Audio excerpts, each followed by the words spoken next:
magbasa ng salita ng hula. Mapalad ang nakikinig at tumutupad. Mapalad ang nahahapis at sila ay aaliwin. Mapalad ang nagugutom at sila ay bubusugin. Ang magtiis hanggang sa wakas, sila lamang ang maliligtas. Ang magtiis hanggang sa wakas, sila lamang ang siyang maliligtas. Lalaganap ang kasamaan at sila'y magkakanuluhan. Lilitaw ang mga bulaan dito sa sanlibutan. Makipot ang pintuan patungo sa kaligtasan. Malapad ang pintuan tungo sa kapahamakan. Ang magtiis hanggang sa wakas, sila lamang ang maliligtas. Ang magtiis hanggang sa wakas, sila lamang ang siyang maliligtas.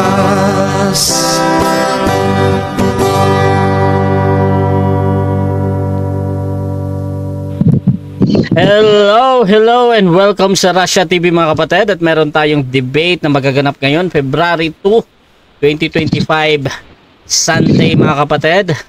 At ang topic na pag-uusapan ngayon ay patutunayan ng ating affirmative na tamang aral ng millennium 1,000 years ay sa Seventh-day Adventist. So patutunayan ng ating affirmative na ang tamang aral ng millennium 1,000 years ay sa Seventh-day Adventist. So sa ating setup ng debate, meron tayong 10-7 mga kapatid, 10 minutes presentation, 7 minutes sa pagtatanong, 10 minutes sa rebuttal, 7 minutes sa cross, at meron tayong 5-minute na final conclusion. Sa ating rules naman, Russia TV standard rules ito. At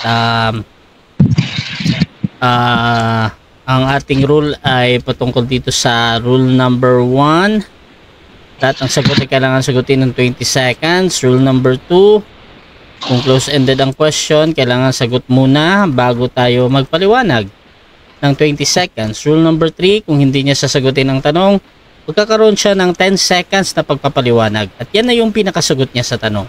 Rule number 4, sagutin ang tanong na naaayon sa tanong.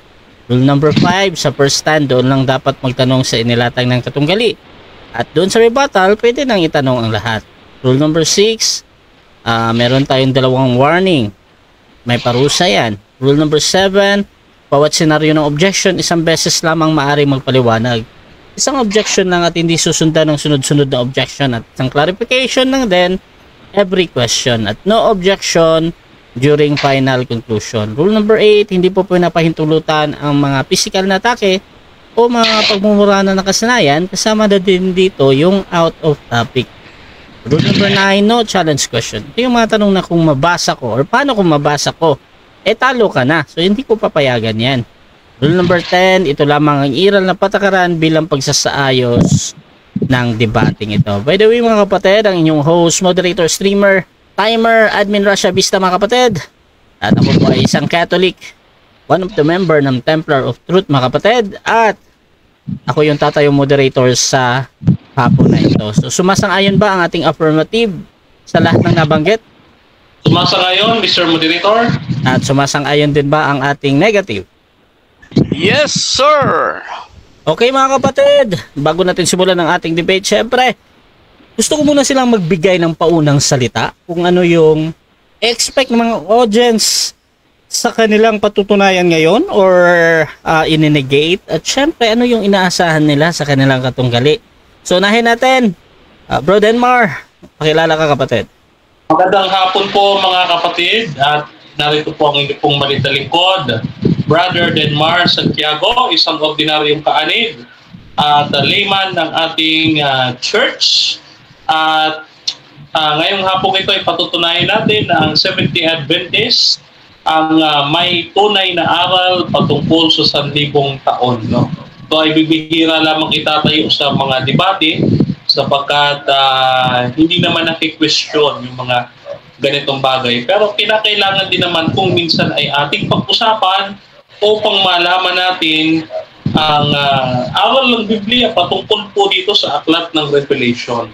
So yun po, naway maging pagpapalat biyaya po sa inyo ang ating magiging talakayan ngayong hapong ito. Marami po salamat and God bless, at pakishare ng ating pong debate ngayong hapong ito. Salamat. Okay, Denmar Santiago ng Seventh-day Adventist, mga kapatid, kilalang debatista ng Seventh-day Adventist mga kapatid, at siya yung tatayo ngayon bilang affirmative. Dito naman tayo sa ating negative, yung tututol naman. Pakilala ka kapatid. Magandang hapon sa iyo, Mr. Moderator, Rasha Vista, at good afternoon sa aking makakadaupang palad sa usapin ng aming paksa. At syempre, binabati ko rin yung ating mga viewers. Magandang hapon sa inyo lahat. Muli po, si Zach Jacob ay nagbabalik at sumasalang po ngayon sa isang debate na ito po ay kapupulutan ng aral ng lahat ng manunood. Ako po ay isang bantay pinto at ako po ay nasa ilalim ng belief na Father Passion. At ngayon pong hapon ay sana hinihingi ko po ang inyong mga pandinig. Yan lamang po, at ako po ay tatayo bilang negatibo sa paksa na ang SDA lang ang may tamang aral sa millennial. Okay. Thank you. Brother Zach Jacob mga kapatid, siya po ay isang bantay pinto. Siguro mamaya ay you can observe yung sa mga faith ng ating negative. At ito mga kapatid, simulan na natin ang ating debate. By the way mga kapatid, you can share yung live streaming ngayon kung gusto nyo yung mga ganitong content or ganitong pag-uusap. Pwede kayong mag-comment dyan dahil magbabasa ako ng mga iilang mga comment dyan kung ano yung nakikita nyo sa debating ngayon mga kapatid. At you can follow me din mga kapatid, kasama na din dito yung ating mga speaker or mga debatista ngayong hapon na ito. So again mga kapatid, ang topic ay patutunayan ko na ang tamang aral ng millennium ay sa Seventh-day Adventist. Brother Denmar Santiago ng SDA, your time start now. Okay, so mapagpalang hapon po muli sa inyong lahat mga kapatid. Ito po, so ang inyong pong malitalingkod, Brother Denmar Santiago ay nagpapasalamat sa ating Panginoon sa isang pagkakataon na naman na tayo ay makapag-pangaral ng katotohanan ng Biblia. No? So, ang ating pong tatalakayin ay patungkol sa 1,000 taon. Ito po ay matatagpuan natin sa fundamental belief namin na chapter 27. Okay? Fundamental belief number 27 na ang tinatawag ay Millennium and the End of Sin. Ito po yan, nakasulat po dito, mga kapatid. Ito po ang aming aklat ng opisyal ng aming fundamental beliefs. Yan, no? So, the Seventh-day Adventist belief, no? Ito po ay updated, mga kapatid, na aming beliefs, no? Okay. So, dito, ganito po ang statement na ating mababasa, no? The millennium and the 1,000 days of Christ with the saints in heaven. Tandaan po natin sa langit. Mangyayari ito The saints in heaven between the first and second resurrection. So during this time, the wicked dead will be judged, and the earth will be utterly desolate. No? Without living human inhabitants. So mawawala ng tao sa buong mundo sa panahong ito, at ang matitira lang sa mundo ay ang mga masasama, at sila ay huhukuman ng ating Panginoon. No? At dito, but occupied by Satan and his angels, at the close Christ with the saints and the holy city will descend from heaven to earth. Okay, the unrighteous dead with them will be resurrected, and with Satan and his angels, sabi dito, will surround the city, but the fires came from heaven will consume them and will cleanse the earth. And sabi dito, mga kapatid, may bababa na apoy galing sa langit. So ang mangyayari sa 1,000 taon, ito, isa-isahin natin yung sinasabi ng ating doktrina. No? Dito po sa Bible naman tayo. No? So paliligiran nila yung bayang banal, at mangyayari dito, mga kapatid, ay sila'y susupukin ng apoy at lilinisin ang lupang ito. Okay, so dito sa ating doktrina, mga kapatid, una pong mangyayari ay yung pagdating ni Kristo. Siyempre, darating muna ang ating Panginoon. Yan po ay biblical. Okay, yan po ay biblical, darating si Kristo. Unless tutulan ng ating negative ang una nating poste. Ang unang poste, darating si Kristo.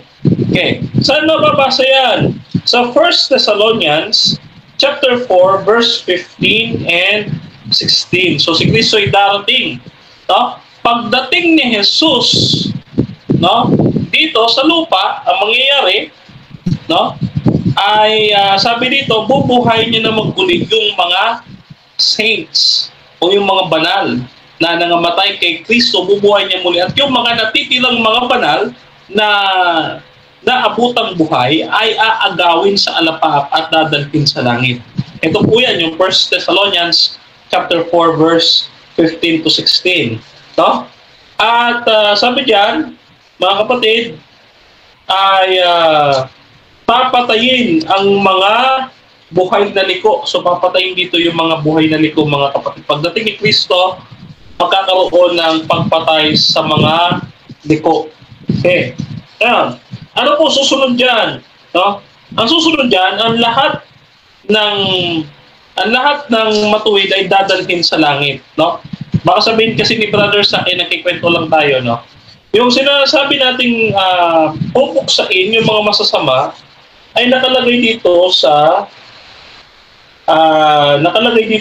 ikalawang Thessalonica 1:7 hanggang 8. Yan. So, at yung mga maliligtas ay dadalhin sa langit, no, according yan sa John chapter 14 verses 1 to 3.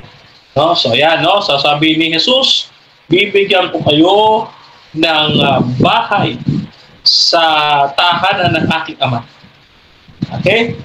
Ngayon, sabi diyan, igagapos naman si Satanas sa loob ng 1,000 taon sa Apokalipsis 20, talatang 1 hanggang 3. No? So, ibig sabihin, wala nang mabuti dito sa lupa. Ikukulong na ngayon si Satanas dito sa isang sa mundong ito, ikukulong na siya dito at saka yung kanyang mga anghel. Kasi wala na pong matitira dyan eh. Wala nang tao. No? Kasi pupuksain niya po yung lahat na nangatitirang mga masasama. No? Lahat ng nabubuhay na masama papatayin. No? At si Satan na lang ang matitira dyan at saka yung kanyang mga anghel. No? Ngayon, ano po yung susunod na mangyayari? No? Ang susunod na mangyayari, mga kapatid, ang mga liko ay bubuhayin na mag-uli. Okay, bubuhayin na mag-uli yung mga liko. Saan natin mababasa yan? Dito po mga kapatid sa Apokalipsis 20, no? ang talata po niyan ay 5, no? Yan. Bubuhayin yung mga liko, no, sa Apokalipsis 20, talatang 5. At pagkatapos, si Satanas walan, sabi diyan sa Apokalipsis 20 pa rin, no? Sa talatang 7, no, papakawalan si Satanas at sa 1,000 taon ay siya'y magdadaya, no? Sabi diyan, no? Okay. So pagkatapos niyan, ang bagong Jerusalem ay bababa naman. Oh, nandito tayo sa Revelation chapter 21, no? Bababa naman ang bagong Jerusalem, no? Apokalipsis 21, 2. At dahil nandiyan pa nga sina Satanas at yung kanyang mga anghel at yung mga binuhay na mga masasama, ang mangyayari, eto, no? Sila, mga kapatid, ay hindi agad-agad papatay ng Panginoon. Ipapakita muna doon sa mga masasamang yun, bakit hindi sila naligtas? Bakit sila kasama ni Satanas? No? Ipapakita sa kanila ng Diyos. This is what we call the investigative judgment. No? Isipin nyo na lamang kung sa dulo ng panahon ay may malaking TV, ipapakita dito sa mga hindi naligtas kung bakit hindi sila nakasama doon sa mga napunta na sa langit. Ipapakita po sa kanila yan. No? Kasi ganun po ang hatol ng Diyos matuwid. Hindi po siya papatay agad. Kaya ipapakita sa kanila, kailangan mabuhay ulit muna sila. No? Ipapakita sa kanila, at pagkatapos ito, tinipon ni Satanas ang kanyang mga kampon. No? Ayan, so Apokalipsis 28 hanggang 9. At ang masama ay masusubok. According yan sa Apokalipsis 29, no? At pagkatapos niyan, ang magkakaroon na ng bagong langit at bagong lupa, yung pinangako na bagong Jerusalem, mula pagkakasabit or pagkakahang niya, no? Na nakalutang siya, bababa siya dito sa earth. Pagkatapos na supukin ng apoy, malinis yung lupa. Pagkasupok, naging abo na lahat, no? Si Satanas, yung kanyang mga anghel at lahat ng mga masama, naging abo na, bababa na ngayon ang bagong lupa at bagong langit. Yan. Ibig sabihin, itong mundong ito, mapapalitan na. No? Hindi po sisirain ng mundo, Hindi sisirain kasi dito nga ikukulong si Satanas, no? So mawawalan lang talaga siya ng laman. Ang sabi nga ni Propeta Isaias ay malululun siya na parang scroll, no? Mawawalan siya ng laman.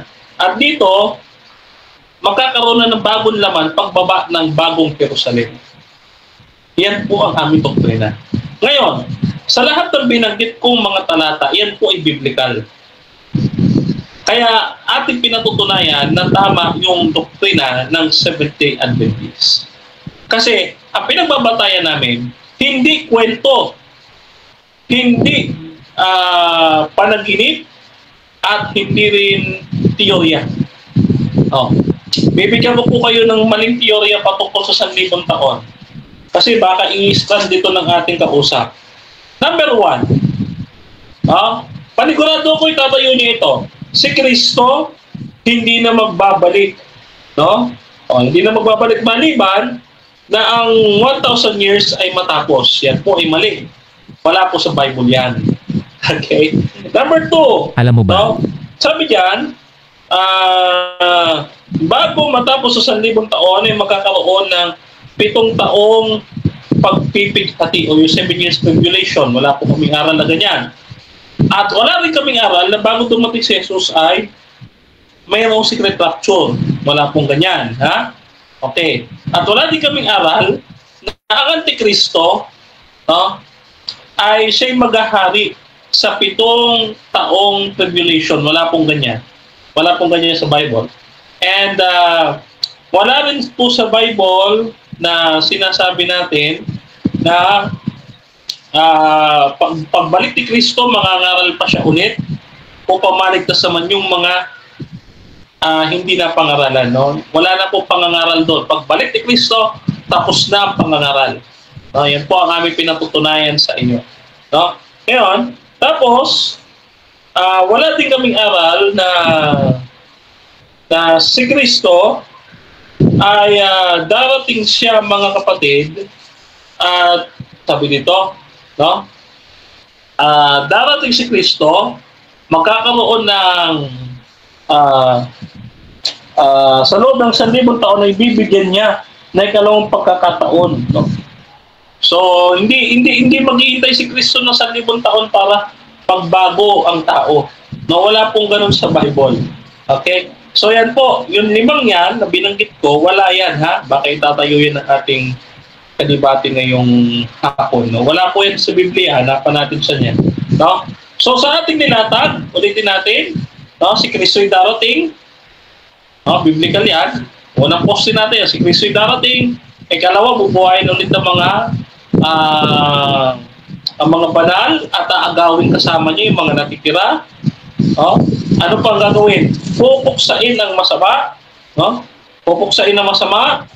Dadalhin sa langit yung mga banal. At si Satanas ay papakawalan. No? Papakawalan. At bubuhay na mag-uli yung mga masasama. No? Buhay ulit yung mga masasama. Itipunin sila ni Satanas. Bababa ang bagong Jerusalem at susubukan nilang kamkamin yun. Pero susupukin sila ng apoy at ito na ang hangganan. Ito po ay bagay na mangyayari sa loob ng 1,000 taon. No? Thank you. Okay, so dyan nagtatapos, mga kapatid, ang unang pahayag ng ating affirmative, Brother Denmar Santiago ng Seventh-day Adventist Church. At ako tayo sa 7 minutes na unang pagtatanong ng ating negative, Brother Zach Jacob ng Bantay Pinto. Your time start now, bro. Hello, clear ba ako diyan, bro? Clear. Okay, salamat, no? Unang katanungan base sa nilatag ni Brother Denmar. Sabi niya sa kanyang libro, sa langit mangyayari yung 1,000 years. Pwede mo ba akong basahan sa Biblia na sa langit magaganap ang 1,000 years? Yes. Marami tayong talata niyan. For example, Jeremiah 4:23 to 26. No? Ezekiel chapter 28 verse 18, Malachias chapter 4 verse 10. Objection, Mr. Moderator. Anong objection, bro? Ang sabi ko, pakibasa, hindi ka ako pakibigay yung mga talata. Okay, Mr. Moderator, Okay, sige, counter objection muna. Sige, bro. Counter objection. Ang tanong niya, saan daw mababasa sa Biblia? Pakibasa daw. Ngayon, ang sinagot ko, saan sa Biblia? Kasi dalawa tanong niya eh. So sinagot ko siya, saan sa Biblia? Okay. So ang gusto ko lang naman dito na sagot ay yung chapter and verse, ha. So kung magbibigay naman, meron namang naibigay. Doon naman, bro, sa pakibasa, that is a request, Brother Zach. Depende yan kay Denmark kung babasahin niya o hindi. Sa importante sa akin ay sumagot siya doon sa merong verse. So bro Denmar, pakiulit yung sagot mo, bro. Okay. Ito sagot ko, Jeremiah chapter 4 verse 22 to 26, Ezekiel chapter 28 verse 18, Malachias chapter 4 verse 7, 1 Corinthians chapter 6 verse 2 to 3, Revelation 20 and Revelation 21. Yan po ang aking sagot. Next question. Okay. Sabi mo, nabanggit mo, Brother Denmar, wala nang tao sa mundo during 1,000 years. Saan napunta yung mga tao na yan? Okay, saan napunta? Sila po ay papatayin o pupuksain, no? Katulad nga po ng ating binanggit kanina, no? Sa 2 Thessalonians chapter 1 verses 7 to 8 and 2 Thessalonians chapter 2 verse 8, no? So pagdating ng Panginoon Kristo, pupuksain niya ang masama, no? Yan. So, mawawala po talaga. At yung mga banal, aakyat sa langit. Dalawa lang naman po ang tao sa lupa. Masama, banal. Okay. Kung pupuksain na ang lahat ng tao, sino ang babalikan ng mga banal para pagharian kung wala ng tao dyan, Brother Denmar? Okay. Sino po ang paghaharian ng mga banal? Ang paghahari po sa Seventh Day Adventist, yan po ay symbolical o figurative na ang ibig sabihin ay pagtatagumpay or victory. No, hindi ibig sabihin niya na kailangan may paghaharian. Kaya nga po ang aklat ng Revelation is figurative. Therefore, may meaning. Okay? Next question. Okay, sunod na tanong. Sabi mo, darating muna si Kristo, ano? Ito ang tanong ko. Kung nasa inyong tamang aral, kailan ito mangyayari?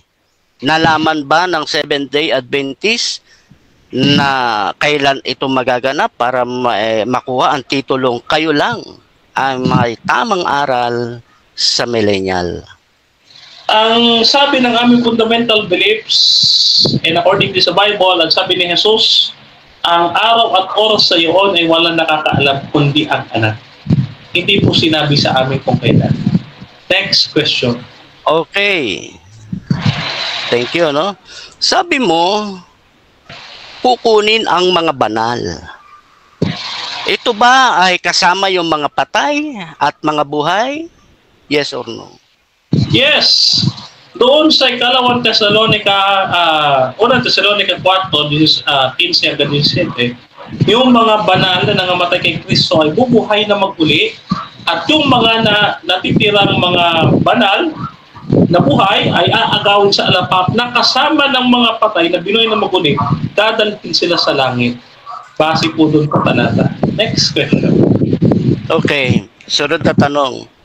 Anong gagawin ngayon doon sa hindi mga banal? Papatayin ba o bubuhayin?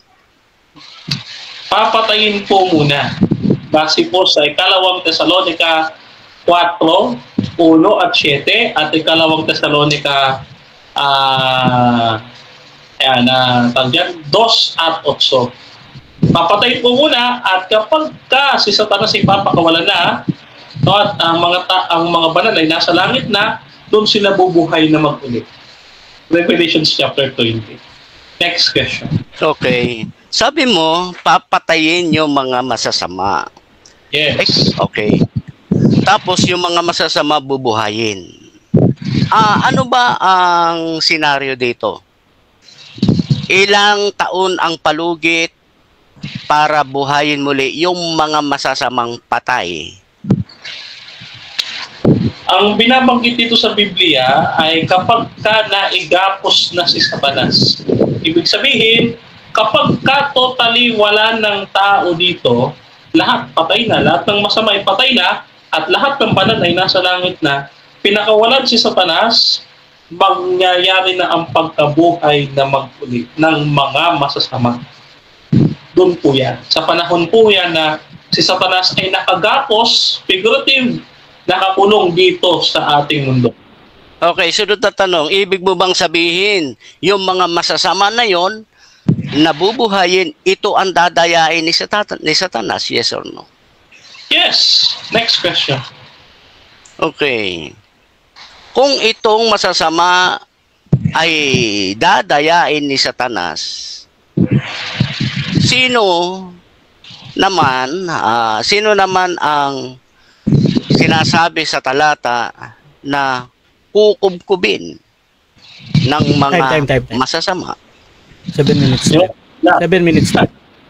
Okay, so dyan nagtatapos mga kapatid ang ating first course examination ng negative sa affirmative. At bago natin putahan ang ating presentation ng negative, shoutout muna sa ating nasa live. Kay Hypa Di Mapuro, shoutout to everyone. Kay Ted Pampanga, sabi niya walang kwentang topic yan, prinsipyo versus prinsipyo lang yan. Ang magandang topic ay ang simbahan ng sugo ng Diyos upang malaman ang sugo at ang hindi. Shoutout din kay Aldrin Calosa, magandang hapon po sa lahat. Pagpalain ka ng Panginoon, Mentor Denmar Santiago, Admin Russia at iyong kadebate. Ito din kay Rodolfo Bitoy Cruz Sanga, wala pa yung sugo buhat ng pagpapatayin ng Roman Empire. Ang muling pagsusugo ay sa time ng dalawang saksi na magre-restore ng apostolic doctrine ayon sa Apokalipsis. Shout out din dito mga kapatid sa ating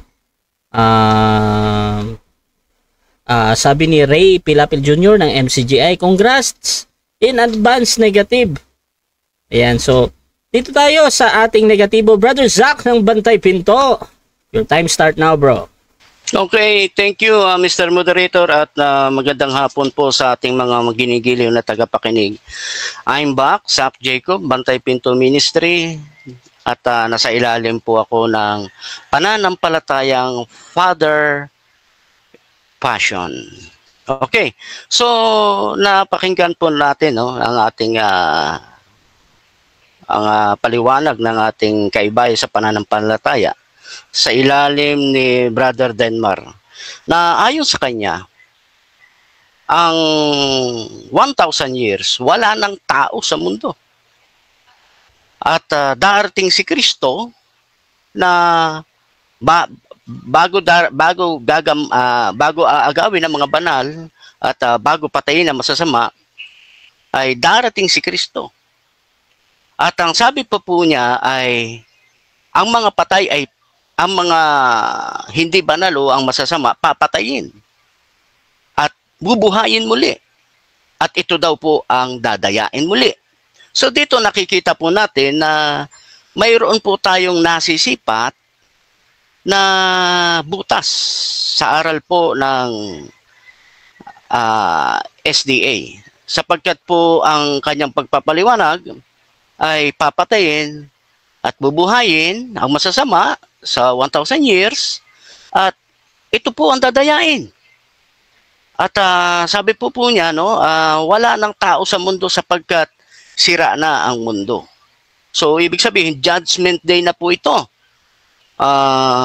Ito po ba ay umaayon sa Biblia?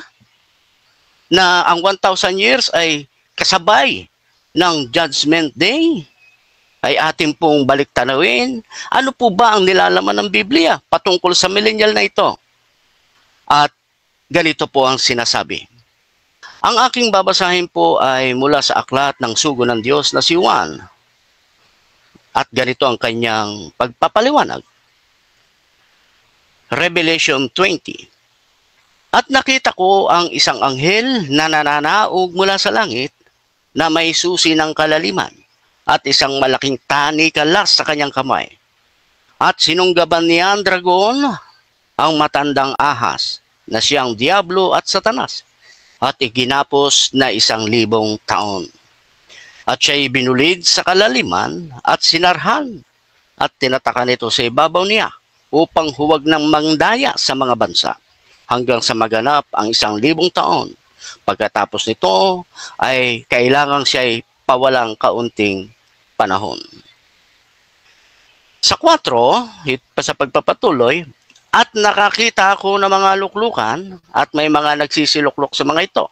Sila ay pinagkalooban ng paghatol at nakita ko ang mga kaluluwa ng mga pinugutan ng ulo dahil sa patutuo ni Jesus at dahil sa salita ng Diyos at ang mga hindi sumamba sa hayop o sa kanyang larawan man at hindi tumanggap ng tanda sa kanilang noo at sa kanilang kamay. At sila'y nangabuhay at nagsipagharing kasama ni Kristo sa loob ng 1,000 taon.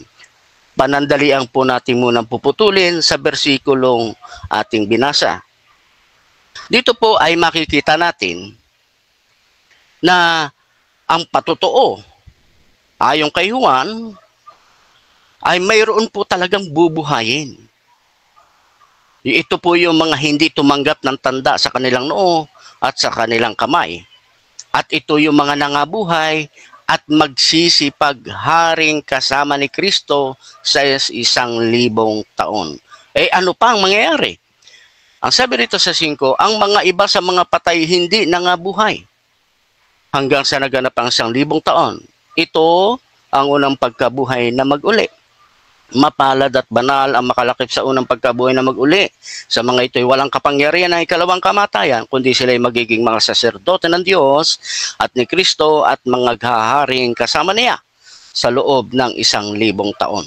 At kung maghanap ng 1,000 taon, si Satanas kakalagan sa kanyang bilangguan at lalabas upang dumaya sa mga bansa na nasa 4 na sulok ng lupa, sa Gog at sa Magog, upang tipunin sila sa pagbabaka na ang bilang nila ay gaya ng buhangin sa dagat. At nangagsipanhik sila sa kalaparan ng lupa, kinubkob ang kampamento ng mga banal at ang bayang iniibig at bumabang apoy mula sa langit at sila'y nasupok. Ang diablo na dumaya sa kanila ay binulid sa dagat-dagat ng apoy at asopre na kinaroroonan din naman ng hayop at ng bula ang propeta at sila'y pahihirapan araw at gabi magpakailanman. At nakita ko ang isang malaking luklukang maputi at nakaluklok doon na sa kanyang harapan ng lupa at ang langit ay tumakas, walang nasumpungang kalalagyan nila. Nakita ko ang mga patay, malalakit maliit, nakatayo sa harapan ng luklukan at nangabuksan ng aklat at nabuksan ng ibang aklat na siyang aklat ng buhay at ang mga patay ay hinatulan ayon sa bagay na nasusulat sa mga aklat ayon sa kanilang mga gawa. So dito mga kapatid, yung sinasabi po ng ating kaibay sa pananampalataya ay hindi po natin nahagilap sa Biblia. Ano po yon? Yung wala na daw pong tao sa mundo. Naka-ekis na po siya. Ikalawa, sabi ni Brother Denmar, yung mga patay, yung mga madadat ng masama ay papatayin, ay wala po nabasa. Dito po sa millennial. May ekis na rin po. At ang sabi dito, bubuhayin yung mga masasama ayon sa patotoo ni Brother Denmar kanina sa kanyang binasa at wala po tayong nabasa dito. Ano ang ating nakikita? Hindi po pinag-iisa ang Judgment Day at ang millennial. Sapagkat ayon sa aming paksa, ano ba? Ang SDA ba ang may tamang aral? Ayon sa paksang millennial, ay nakikita naman po natin na ipinasok po niya yung Judgment Day sa millennial. At kasi isa sa mga patotoo dyan, wala na tao sa mundo. Pero ayon sa ating nabasa, ang diablo na dumaya sa kanila ay binulid sa dagat-dagatang apoy na kinaroroonan din naman ng hayop ng bula ang propeta ay sila'y pahihirapan araw at gabi. Ito po sa judgment na po ito. Hindi po ito sa millennial. No? At sabi po niya, ang dadayain po daw doon ay yung masasama na binuhay. Wala naman po tayo nabasa na may masamang binuhay dito. Dahil ang ating nababasa rito, lalabas muli si Satanas upang dumaya sa mga bansa at sa mga bansa na sa 4 na sulok ng lupa. Ibig sabihin, mayroon po taong buhay dito. No? Sapagkat ang mga bansa ay lumalarawan sa populasyon ng mga tao. At kung mayroong populasyon sa mga bansa, yun po ang dadayain. Hindi po yung mga masasama na binuhay, kundi yaong mga tao.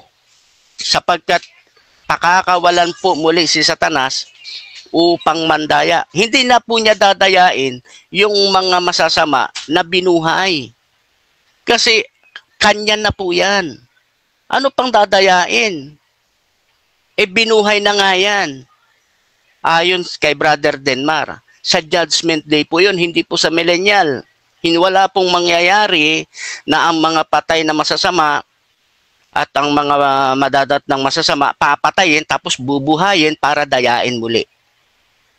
Yan po ay wala sa mga talata na patunay na mangyayari sa millennial. At ang sabi rito sa 5, ang mga iba sa mga patay hindi na nga buhay. Ibig sabihin mga kapatid, salangsang na po ang ang pinahayag ng ating kapatid na si Brother Denmar. Sapagkat ayon sa kanya, binuhay itong mga ito. Yung mga masasama nito at ito yung dadayain. Pero iba ang nilalaman ng talata. Hindi daw po ito nangabuhay. Okay? Sunod po natin. Sabi rito, sa kanyang pagpapahayag pa, yung na ang Satanas daw po, no, ay parurusahan na. Parurusahan na sa millennial. Tapos pakakawalan. So medyo inconsistent. Judgment Day po yun. Yung pagkatapos ng 1,000 years, mahaba pang panahon po yun na mangyayari. Kasi magpapatuloy pa muna ang Satanas para dumaya, para ang bilang nila ay magkaroon ng bilang na kasing dami ng buhangin. At ang dadayain po dyan ay ang mga tao na nandito sa mundo. Hindi po pwede, inconsistent po sa Biblia. Okay, salamat. Okay, so dyan nagtatapos ang unang pahayag ng ating negative Brother Zach ng Bantay Pinto. Siyempre, dako tayo. Bro, Denmar Santiago, your time start now. Okay, unang tanong. Kapag ba nabasa ko yung mga masasama ay dadayain upang lalong maging masama, maniniwala ka ba sa babasahin ko or hindi? Yes or no? No. No. Kasi pwedeng mabasa, pero kung mali po yung application, hindi pwedeng paniwalaan. Next question. Sa madaling salita, ang pagtututol mo kasi dahil walang nabasa. Pero ngayon pag may mababasa, ayaw mo pa rin. Tama ba or mali? No. Ang sabi ko, pwede mong mabasa, pero kung mali ang application, ay hindi pa rin siya angkop sa kasagutan. Sino ang magsasabi na mali ang application? Ikaw lang? Ang magsasabi po ay ang talata. Kung paano siya iaangkop sa tamang panahon. Sa madaling salita, hindi ikaw ang magsasabi na mali ito. Tama ba po or hindi? Yes po, sapagkat mayroon na pong nasusulat na nagpapaliwanag kung ano ang tamang mangyayari sa millennial. Okay. Okay, next question. According dito sa ikalawang Thessalonica 3:13, no? Ang sabi diyan, 3:13, no? Yung mga masasama at mga mandaraya ay lalong sasama. Sa madaling salita, yung mga masasama may isasama pa. Tama ba ko? Tama or mali? Yes, may isasama pa. Pero ayon sa inyong pagpapaliwanag kanina, yung masasama, yan din yung dadayain. Sa millennial, hindi po siya angkop. Correct. Okay. So, eto susunod yung tanong. So, yung masasama, pwede pang dayain para maging mas lalong maging masama? Pwede ba o hindi? Okay. Kung no. Kasi itong mga pinatay na ito, sabi mo ito yung bubuhayin para madaya at upang maging lalong masama. Ay hindi po. Sa Judgment Day po, yung panahon na yan na ang mga patay ay bubuhayin at hahatulan. Okay. Next question. Okay, next question tayo. Ngayon, ang tanong ko naman, kasi sabi mo wala akong mabasa na wala ng tao pagdating ni Kristo. Dito ba sa Isaiah chapter 11? Okay, babasahin ko Chapter 11. Okay, Isaiah chapter 11, verse 19. 14. Ang ingay darating hanggang sa wakas ng lupa, sapagkat ang Panginoon ay may pagpupunyagi sa mga bansa. Siya'y papasok sa paghatol sa lahat ng tao tungkol sa masama, ay kanyang ibibigay sila sa tabak. Naniniwala ka ba dito sa unang suhay ng talata, Isaiah chapter 11, verse 14, na ang masasama, pagdating ni Kristo, papatayin yung mga masasamang yon? Agree ka ba dito? Yes or no? No, kasi ang nilalaman ng Isaiah 11 verse 14 ay hindi po yan yung binasa nyo ang laman. Baka po nagkamali po kayo ng banggit ng talata.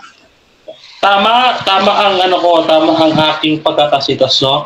Isaiah chapter 11 verse okay. Wait lang Isaiah. Okay. Okay, sige, next question na muna tayo. Dito sa Jeremiah chapter 25 verse 31 to 33. No, sabi diyan, ganun din ang pagkakasabi diyan, narito kasamaan ay mangyayari sa mga bansa at mga malalakas sa bagyo, ibabawon mo na sa kuhuli-huli ang bahagi ng lupa. At ang mapapatay ng Panginoon sa araw na iyon ay magiging mula sa isang dako ng lupa hanggang sa kabilang dulo ng lupa. O dito sa Jeremiah chapter 25, agree ka ba na ang papatayin ng Panginoon dito at dadalhin sa tabak? No? Manggagaling sa bawat sulok ng lupa. Agree ka ba dito? Yes or no? No, kasi ang sabi po dyan, mula sa isang dako ng lupa. So, hindi po sinabing 4 na dako. Next question. Mali po ang binasa niyo. Okay. So, hindi ka agree dito sa Isaiah chapter 11 verse 14 and Jeremiah chapter 25 verses 31 to 33. Hindi ka agree dito? Yes or no? Hindi, agree ako sa laman, pero mali po yung binabasa nyo po, yung unawa nyo po sa binabasa nyo. Kaya hindi ako agree. So, kaninong unawa susundin natin? Yung sayo? Yung nilalaman po ng talata kasi hindi po umaayon yung paliwanag nyo doon sa laman ng talata. Ang madaling salita, kung yung talata ang susundin natin, hindi natin susundin yung unawa mo, tama? Yes po. Kaya nga po, nagne-negative ako sa paliwanag nyo kasi yung inyong paliwanag hindi po umaayon sa laman ng talata. Kaya mali po. Kaya nga, so kaninong paliwanag ang susundin namin sa'yo? Yung paliwanag po ng talata. Okay. Kasi nga po, yung sinasabi nyo hindi umaayon sa laman ng talata. Sa madaling salita, yung paliwanag mo hindi rin namin susundin kundi yung talata. Tama or mali? Tama po, kasi napapatunayan ko nga po ngayon na mali po yung unawa nyo dahil hindi naman po yan ang laman sa talata. Next question. Okay. Okay, next question. Okay. Ang sabi mo dito, no, si Satanas ay hindi papapatayin sa dulo ng 1,000 years. Kung hindi pa papatayin sa dulo ng 1,000 years, kailan papatayin si Satanas? Okay po. Sa Judgment Day po yun. Ayon doon sa talata po na nating mabasa, kapag na kinubkob na nila yung mga kampamento ng mga banal, doon po mangyayari yung pagbagsak ng apoy. Next question. Yung pagkubkob ba sa lupain ng mga banal, yan ba ay nasa loob o nasa labas ng 1,000 taon? Okay, yung pagkubkob ay nasa labas ng 1,000 taon. Nasa labas na 1,000 taon po yung pagkubkob kasi pinakawalan na. Okay, thank you.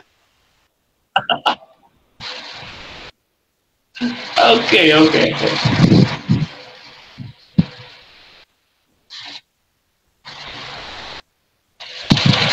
Okay mga kapatid, so dyan nagtatapos ang first stage ng ating debate. Siyempre, shoutout muna sa ating nasa live dyan kay Puerto Dong. Sabi niya ay ang tama ang aral ng Biblia, hindi ang sa inyo na puro haka-haka. Shoutout din kay Aldrin Calosa. Wala na, tagilid agad ang negative. Shoutout din kay Emmy Alfonso. Bro Zach, galingan mo. Maka-SD Emmy at this view. Shoutout din kay Rodolfo Bitoy Cruzinga. Mali. Wala pa pong perfect church na may perfect doctrine original. So, ito naman kay Johnny Polo, sabi niya, so ibig sabihin sa inyo ang tunay at hindi pang kulto ang turo. Ano naman basihan mo? Ito din kay Puerto Dong, pang kulto talaga ang aral ng Sabadista. Puro haka-haka. Shoutout din mga kapatid kay Aldrin Calosa, pagpalain ka ng Diyos, Mentor Denmark. Ayan. So mga kapatid, tuloy-tuloy lang tayo dito. At syempre, Brother Zach, Brother Denmar Santiago, rebuttal mo bro. Your time start now. Okay, ayan. Okay. Sabi ni Brother Zach, paniwalaan natin yung talata. Huwag natin siyang paniwala. Kahit anong paliwanag niya ha. Sabi niya, tinatanong ko siya, sino dapat nating paniwalaan? Paliwanag mo? Sabi niya, hindi yung talata ng Biblia. Sino ang dapat natin na magsabi na ito ay mali? Sabi niya, yung nilalaman ng talata. Okay. So kahit ano pang ipaliwanag ni Zach sa buong debating ito, wala na pong katuturan. Huwag niyo na pong paniwalaan. Kasi sabi niya, huwag nang maniwala sa kanya. Okay. Okay. So, ayan po talaga yan mga kapatid So, round 1 pa lang ng boxing, tulog na. Bakit? Huwag na daw siya paniwalaan. Kundi yung nakasulat na lang sa Biblia. Sabi niya, ha? Okay. Una, tatlo lang naman yung nakuha kong argumento ni Zach kung bakit ayaw niya sa aming doktrina. Okay. Una, wala daw mababasa na wala ng tao. Sabi niya, wala ng tao. Bakit po ba mawawala ng tao? Kasi dalawa lang naman po ang uri ng tao sa mundo. No? Ang masama at ang banal. No? Ang lahat po ng masasama, patay man o buhay, maiiwan dito. Ang mga banal, patay man o buhay, dadalhin sa langit. Unang Thessalonica 4:15-17. Ngayon, ano ang gagawin ng Diyos sa mga masasama? Okay, ayaw niya kasing, sabi niya, agree daw siya sa talata ng Isaiah chapter 11. Verse 14. Basahin nga natin, ano ang nakasulat dito sa Isaiah chapter 11, verse 14. Ganito po ang ating mababasa mga kapatid. No? Sabi dito, okay, ngunit sila'y lulusog. Wait lang bakit ito pala nabasa ko? 11 verse 40 ba yan? Ayan, At sila'y lulusog sa mga Pilisteo sa kanluran at ang magkasama mansasamsam sila ng mga tao sa silangan. Kanyang iuunat ang kanilang kamay sa Edom at sa Moab at susundin nila ang mga anak ni Amon at lubos sa wawasakin ng Diyos ang dila ng dagat ng Ehipto at iwawasiwas ang kamay sa ilog ng kanyang mapumusong na hangin. At gagawin 7 daluyan at gumagawa ng daan upang makaraang naglalakad. No, dito mga kapatid, ito yung pagkatalo ng mga Pilisteo. Talagang naubos sila dito. Ito yung binibigay na halimbawa sa atin ng talata ng Biblia kung paano tinalo ng Panginoon ang mga masasama. No? Wala na pong Pilisteo sa mga sumunod na panahon nung matalo po sila. No? Ano po ang nakalagay dito sa Jeremias naman? No? Okay. Sa Jeremias, mga kapatid, Jeremias chapter 25, verses 31 to 32. Sabi dito maliwanag, no? Ayan. Ang ingay ay darating hanggang sa wakas ng lupa, sapagkat ang Panginoon ay may pakikipagpunyagi sa mga bansa. Siya'y papasok sa paghatol sa lahat ng tao, tungkol sa masama ay kanyang ibibigay sila sa tabak. O kita mo, mamatay lahat ng mga masasama. Saan magagaling? Sabi dito, sabi mula sa kadulo-dulo bahagi ng lupa, sa araw ng Panginoon ay magiging mula sa isang dako ng lupa hanggang sa kabilang dako ng lupa ay hindi tatagpuyan o dadamputin man o ililibing man at sila'y magiging dumi sa ibabaw ng lupa. Ibig sabihin, mula sa kadulo-duluhang bahagi ng lupa, bakit sabi ni Zach, hindi daw ito global event, yung pagpatay dito. Global po ito. Hanggang mula sa kadulo-dulo bahagi ng lupa sa sabi ng Panginoon sa araw na iyon. No? Kaya, ang sabi dito niya, basahin pa natin, mga kapatid. Yung sinasabi ni Jeremias, no? Kaya nakita kasi ni Propeta Jeremias yung mangyayari, mga kapatid, no? Ito pa sabi. Dito, Ang sabi ni Jeremias, ito Jeremias chapter 25 verses 31 to 33, dito naman ay chapter 4 verse 25. Ako'y nagmasid at narito, walang tao.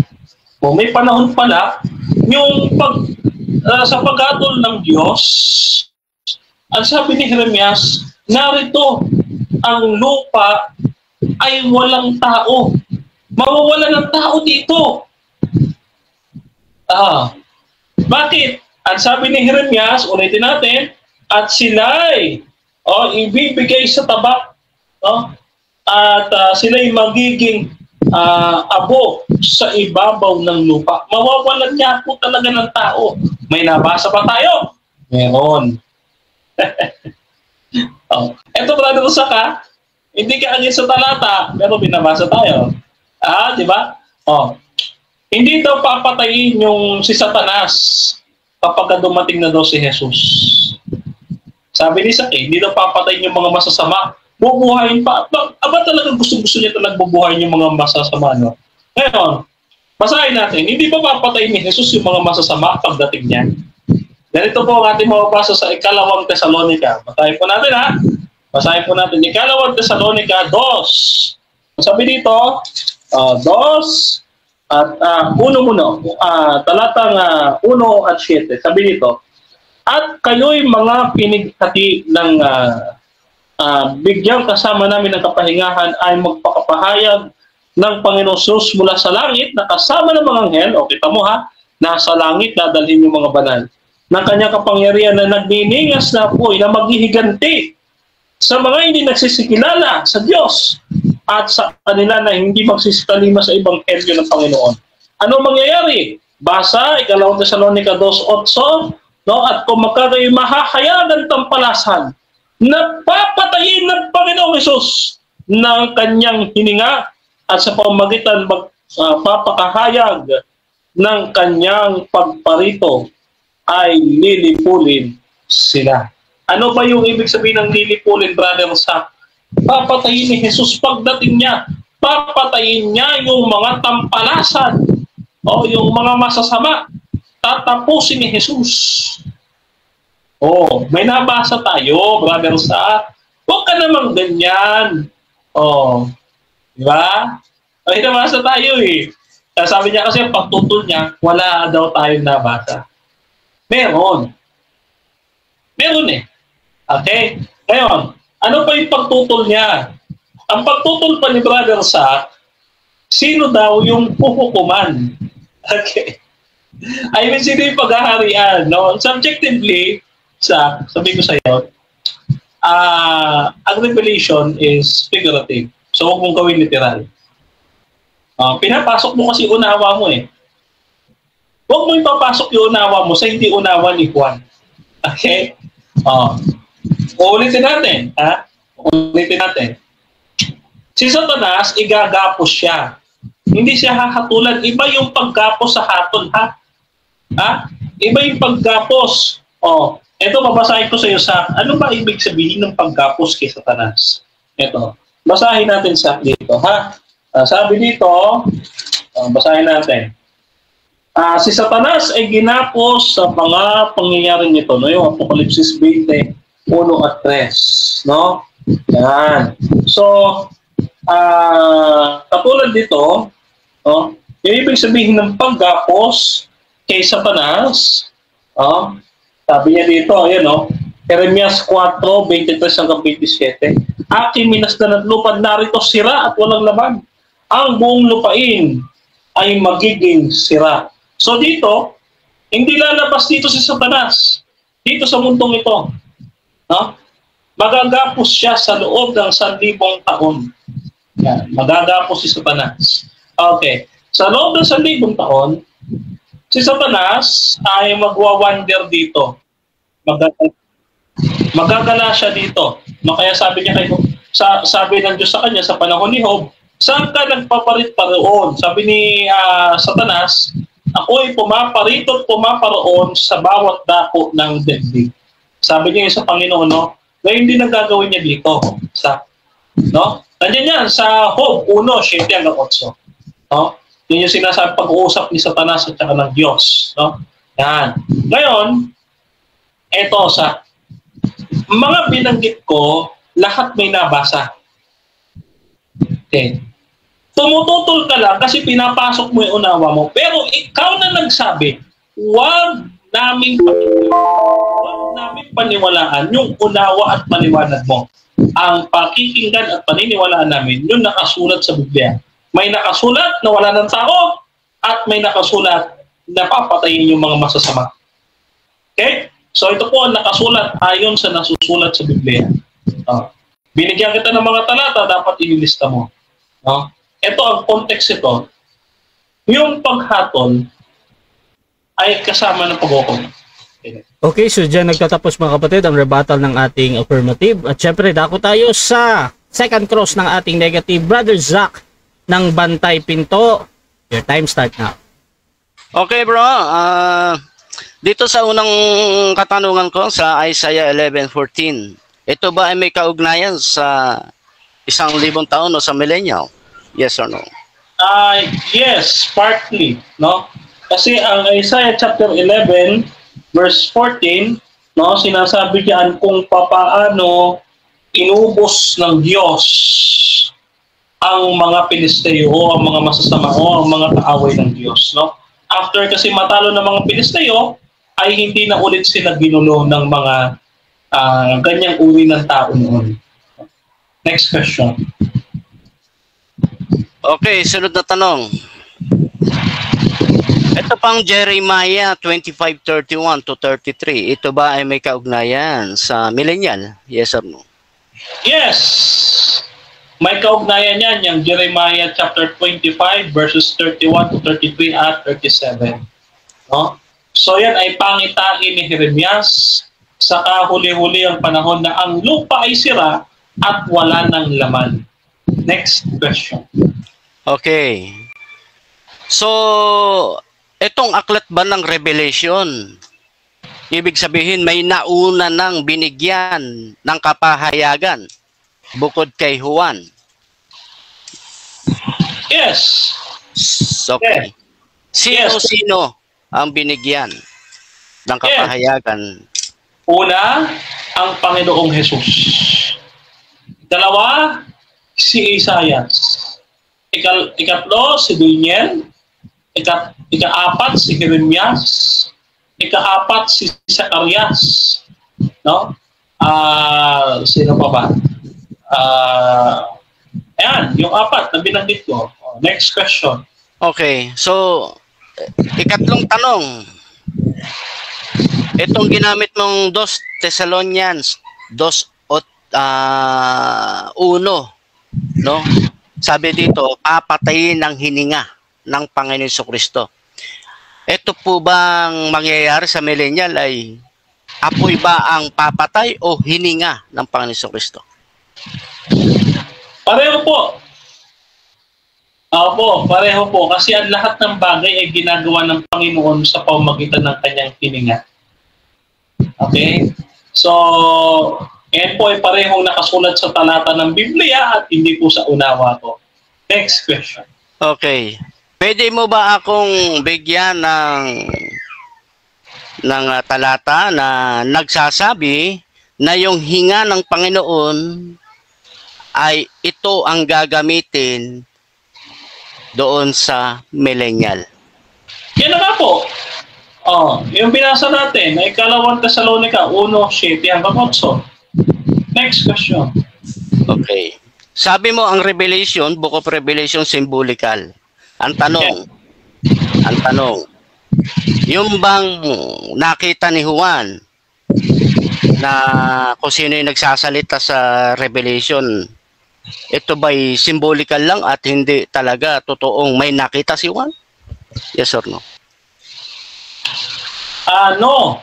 May nakita talaga si Juan. Hindi ibig sabihin na pinagpakitaan si Juan ay wala nang iba nakakita. Marami nga pong nakakita di ba? Si Jesus, si Daniel, si Jeremias, si Zacarias, si Isaias, si Pablo. Nakita na po nila yan. No? Si Juan ay binigyan ng kakaiba dahil yan po ay hindi pa na ipapahayag doon sa mga naunang binanggit ko. Next question. Oh, next question. Sabi mo, no, symbolic, kasi ang sabi mo symbolical ang Book of Revelation. Totoo ba na may totoong apoy na bababa mula sa langit o symbolical yan? Totoo po yan. Totoo po apoy yan. Pero yung apoy na yan ay hindi galing dito sa mundong ito. O, kakaibang apoy yan. Ibang apoy yan. Galing po yan sa langit. Hindi yan mapapatay ng kahit sino. Kahit gamitan pa ng water tank yan ng mga bumbero, hindi magagawang patayin yan. Next question. So inaamin mo ngayon ba sa harapan ng maraming viewers na hindi consistent ang pagkaalam mo sa Book of Revelation sapagkat may totoo palang apoy na bababa at hindi symbolical? Yes or no? No. Mayroong symbolical at mayroong totoo yan. Ngayon, kapag tinotoo mo naman sa, no, halimbawa, tinotoo mong may hayop na may 7 ulo, yan, delikado yan. Wala pang gasak. Hindi yan literal. No? So, huwag mo literalin lahat. No? Ang talata po magsasabi dyan kung literal o hindi. Huwag mo ipapasok sa unawa mo. Kasi hindi namin paniniwalaan. Next question.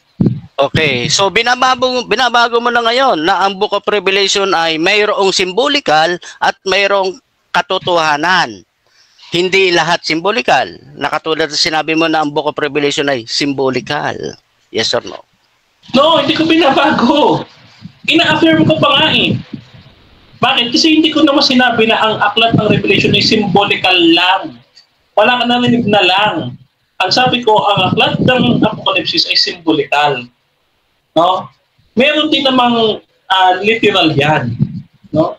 Meron din literal yan. Halimbawa, yung babae, nanganak.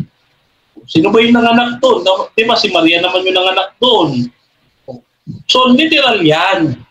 Oh, may mga bagay lamang din na symbolical katulad ng hayop na 7 ulo. Nakita ka na ba ng hayop na 7 ulo? Kung literalin mo yan, paniniwala mo yan. Di na yung paniniwalaan yan. Next question. Okay, next question. Yung pagkubkob sa kampamento ng mga banal, nasa loob ba to ng 1,000 years? O wala? Nasa dulo ng 1,000 years. Next question. So, ibig mong sabihin, nasa dulo, sakop pa rin siya ng 1,000 years. Nasa dulo lang. Yes or no? Yes, nasa dulo ng 1,000 years. Okay. Yung ibig mo bang sabihin nung pinuksa na ngayon si Satanas dito, kasama yung mga false prophet, ay ng 1,000 years yan? Yes or no? Yes, sa dulo ng 1,000 years. Okay, so dyan nagtatapos mga kapatid ang second cross ng ating negative. Brother Zach ng Bantay Pinto at syempre dako tayo sa kanyang rebuttal din. So Brother Zach, 10 minutes. Banat bro. Okay, salamat no. So una kong sasagasa rebuttal ito no. Yung Isaiah 11:14 kasi ginamit niya ito, dito tayo kukuha ng sagot. Ito daw ay may kaugnayan sa millennial. Ay umaayon ba ang Biblia? Umaayon ba yung laman ng talata na ito may kaugnayan sa millennial? Ay atin pong basahin kung kaninong kwento ito. Sa kwento ba ng millennial? O mayroong ibang kwento na nakapaloob sa Isaiah 11. Ay at ganito po ang basa natin, no? Babasa. Ang sabi rito sa Isaiah 11 verse 11, kasi hindi niya binasa yung 11, nasa 14 kagad siya, kaya ang pagpapalagay niya, ito po daw ay may kaugnayan sa millennial. Pero ang sabi ng talata ay ganito, at mangyayari sa araw na yaon na ilalapag ng Panginoon uli ang kanyang kamay na ikalawa upang mabawi ang nalabi sa kanyang bayan na malalabi mula sa Assyria at mula sa Ehipto at mula sa Patros at mula sa Kus at mula sa Elam at mula sa Sinar at mula sa Amat at mula sa mga pulo ng dagat. At siya ay maglalagay ng pinakawatawat sa mga bansa at titipunin niya ang mga tapon ng Israel at pipisanin ang mga nangalat ng Huda mula sa 4 na sulok ng lupa. 13. Ang inggit naman ng Ephraim ay maaalis at ang mga lumiligalig ng Huda ay mahihiwalay. Ang Ephraim ay hindi maiinggit sa Huda at ang Huda ay hindi liligalig sa Ephraim. 14, hanggang dito niya binasa. At sila'y lulusob sa mga Pelestiyo sa kalunuran. Magkasamang sasamsam sila sa mga anak ng silanganan. Kanilang iuunat ang kanilang mga kamay sa Edom at Moab at susundin sila ng mga anak ni Ammon. Ay dito po, ito po'y patungkol sa paglusob, no, ng Ephraim. At dito sa Huda, no? At titipunin ang lahat ng mga tapon ng Israel. Pipisanin lahat ng nangalat ng Huda. Sa makatwid, ito po'y nangyayari sa pagdating ng Panginoon Jesucristo noong sinabi niya na naparito ako sa aking bayang Israel upang sila'y tipunin. Hindi po ito sa millennial, kapatid. No, ito po ay illustration, no, ng Assyria, Ehipto, Patros, Kus, Elam, Sinar, Amat. Ito po ay patungkol sa ipon na mga natapon sa Israel, natapon ng Israel. Pipisanin, no, doon sa Huda mula sa mga 4 na sulok ng lupa. Kaya nga sabi rito, ang inggit naman ng Ephraim maaalis at ang mga lumiligalig ng Huda ay mahihiwalay. Ito po ay hindi po kaugnayan, wala pong kaugnayan sa millennial. Ito po ay ibang senaryo. Kaya kung ikinapit po ni Brother Denmar ito na may millennial para magmukhang sila nga ang may tamang aral sa millennial, hindi po umaayon. Kaya nga sabi ko sa inyo, si Sak, huwag niyong paniwalaan, kundi ang nilalaman ng talata. Sapagkat si Sak po ay nagbabasa ng mga patotoo ng Biblia kung papaano pagsusunod-sunurin ang bawat tagpo. Ginamit po niya yung Jeremiah 25:31. Ito daw ay may kaugnayan sa millennial. Mabuti pa ating basahin at suriin. Baka mamaya ay nagkikwento lamang po ang ating kaibayan sa pananampalataya. 31, ganito sinasabi. Ang ingay ay darating hanggang sa wakas ng lupa, sapagkat ang Panginoon ay may pakikipagpunyagi sa mga bansa. Siya ay papasok sa paghatol sa lahat ng tao tungkol sa masasama ay kanyang ibibigay sila sa tabak, sabi ng Panginoon. Ganito ang sabi ng Panginoon ng mga hukbo. Narito, kasamaan ay mangyayari sa bansa at sa bansa. At malakas na bagyo ay ibabangon mula sa kahulihang bahagi ng lupa. At ang mapapatay ng Panginoon sa araw ng iyon ay magiging mula sa isang dulo ng lupa hanggang sa kabilang dulo ng lupa. Ito daw po buong mundo, sabi po ni Brother Denmar. Kaya ikinakapit niya itong talata na ito po may kaugnayan sa millennial. Pero ang linaw po ng sabi ng talata, ang sabi po rito, ang mapapatay ng Panginoon sa araw na iyon magiging mula sa isang dulo ng lupa. Hindi po sinabing sa buong lupa. Kaya sabi po ni Brother Dermar, sa buong lupa. Ano po ang nabasa natin? Sabi rito, sa isang dulo ng lupa. So dito pa lang, may conflict ang pagpapaliwanag sapagkat hindi umaayon ang talata sa kanyang pagpapaliwanag. And yet, sinasabi nila, ang SDA pa rin ay nakatayo na sila lang ang may tamang aral sa millennial. Okay, dito naman tayo dumako sa 2 Thessalonians 2:8. Kinakapit niya rin po ito na ito ay may kaugnay sa millennial. Atin pong suriin kung ito nga ba ay may kaugnayan sa millennial. Ito ang sabi ng talata 2:8. At kung magkagayoy mahahayag ang tampalasan na papatay ng Panginoon Hesus ng hininga ng kanyang bibig at sa pamamagitan ng pagkahayag sa kanyang pagparito ay lilipulin. Siya na ang kanyang pagparito ay sa paggawa ni Satanas na may buong kapangyarihan at mga tanda kahangahangang kasinungalingan. At may buong daya ng kalikuan sa nangapapahamak sapagkat hindi nila tinanggap ang pag-ibig sa katotohanan. So dito, ang patungkol po dito ay yung Ebanghelyo ni Kristo. Sapagkat ang Ebanghelyo ni Kristo, yan po ang itinatayo na sabing hininga, no? Hininga ng Panginoon Kristo. Ito po ay iglesia, patungkol sa iglesia. Hindi po ito patungkol doon sa millennial. Okay? So, sa madaling salita, no, sa ating pinagkahaba-haba ng pakikinig, ang mga talatang po ito ay walang kaugnay doon sa millennial. At kaya tinanong ko po siya na ang ito bang pagbaba ng apoy, no, sa Revelation 20 verse 9 hanggang pababang mga talata. Ang sabi kasi rito, at nakita ko ang isang anghel na nanaog mula sa langit na may susi ng kalaliman, isang malaking tanikala, at sinunggaban niya ang dragon, matandang ahas, at iginapos na 1,000 taon.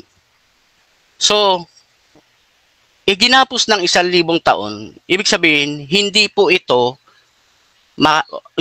makakakilos. Kasi nakatali po siya sa loob ng 1,000 taon.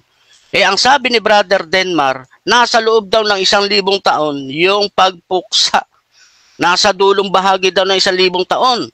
Yung pagbaba ng apoy. Eh, paano pababain yung apoy? Eh, nakatali nga si Satanas sa loob ng 1,000 taon. Oh, nakikita nyo, napapansin nyo ba? Yang paliwanag po na yan, after 1,000 years. Kasi kinukubkob na niya yung kampamento ng mga banal. Walang magagawa si Satanas sa loob ng 1,000 taon. Brother Denmar. Kaya tinanong kita, no? Nag-clarify ako sa iyo na ito bang pagbaba ng apoy ay sakop ng 1,000 taon. Sabi mo, nasa dulong bahagi. Inulit ko ulit. Kung nasa dulong bahagi, nasa loob ba ng 1,000 taon? Nasa dulo lang siya. Yes. In-affirm po niya, nasa loob ng 1,000 taon. Ay, ang sabi po rito kasi, iginapos siya ng 1,000 taon. Kaya yung pagbaba, yung pagkubkob ng kampamento ng mga banal, after 1,000 years. So dito nakita natin mga kapatid, no? Na talagang nabibisto po. Na ang kanilang unawa sa 1,000 years ay sila lang ang may tamang doktrina. Pero nahayag po si Brother Denmar sapagkat ang 1,000 years po, wala pong kapangyarihan si Satanas. Hindi po siya doon pupuksain ng apoy sa loob ng 1,000 years kasi nakakulong siya. Kailan siya pupuksain? Kailan siya papaulanan ng apoy? After 1,000 years, Brother Denmar. So dito sa ating may natutunan po ang mga SDA. No? Okay, salamat po. Time na pala.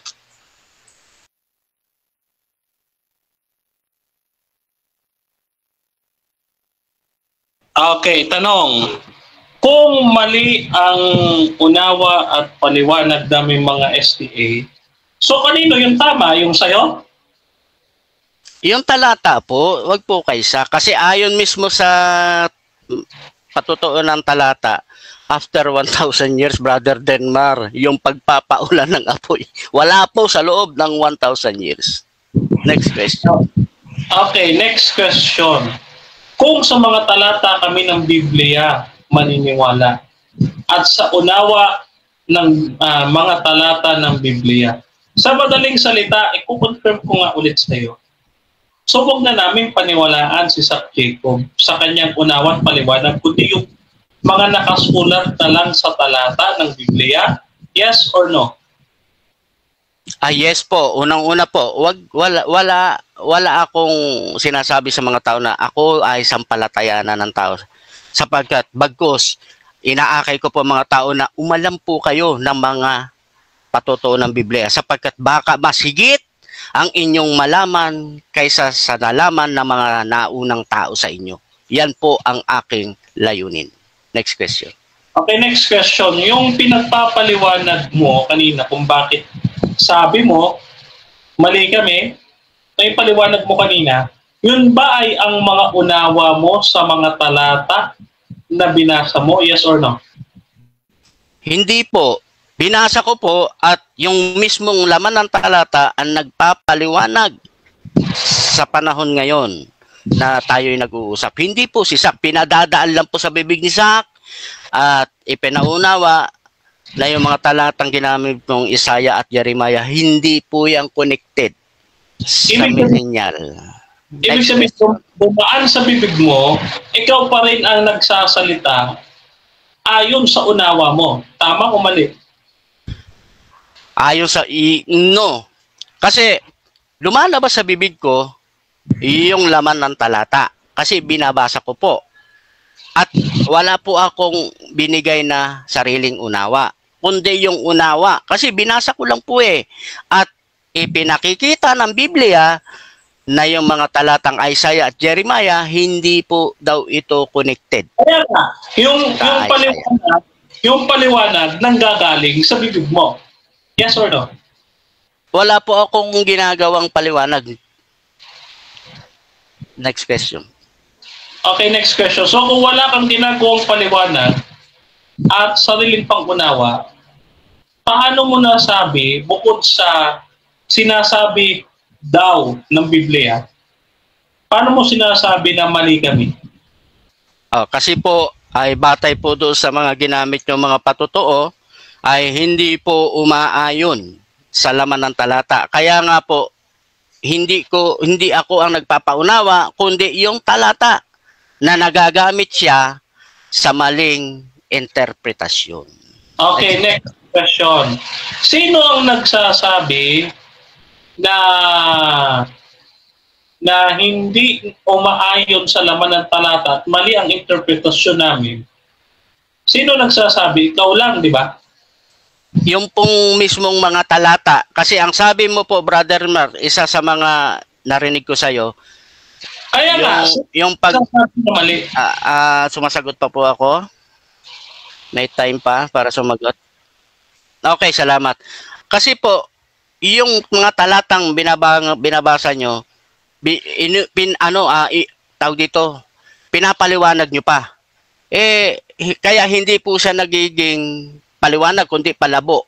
Kaya inuulit ko sa iyo yung laman ng talata na hindi dapat hindi dapat ipinaunawa, kundi babasahin lang. Question. Ito nga, ulitin ko ngayon yung tanong. Ulitin ko yung tanong sa'yo para maging maliwanag para sa'yo. Okay. So, sa madaling salita nga, no, sinasabi mo sa amin na mali yung interpretasyon namin. Yes or no? Sinasabi ko na yung mali yung interpretasyon nyo kasi ini-interpret nyo nga. Pero pag tinignan ko nga sa Biblia, malinaw po na hindi naman umaayos sa interpretasyon nyo. Next question. Okay. In-affirm mo na ikaw ang nagsasabi na mali ang interpretasyon namin. Uulitin ko ulit ang tanong sa iyo. Sa madaling salita ba, sino ang nagsasabi na mali ang interpretation namin? Ikaw ba? Okay.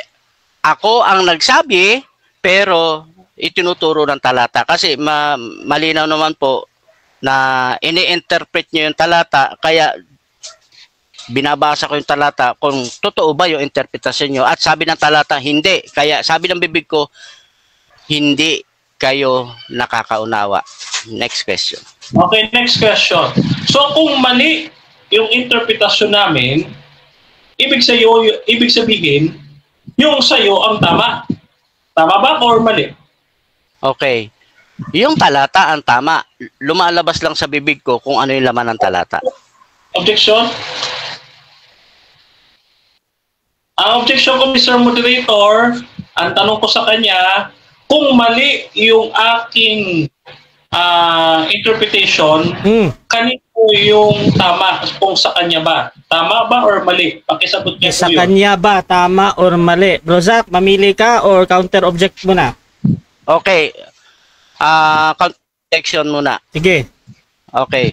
Kasi pinaunawa ko sa kanya, brother moderator, na yung nasa talata, yun din ang unawa ko. Kaya ipinaunawa ko sa kanila, yung laman ng talata. Okay, so ganito bro, explanation mo kasi yan.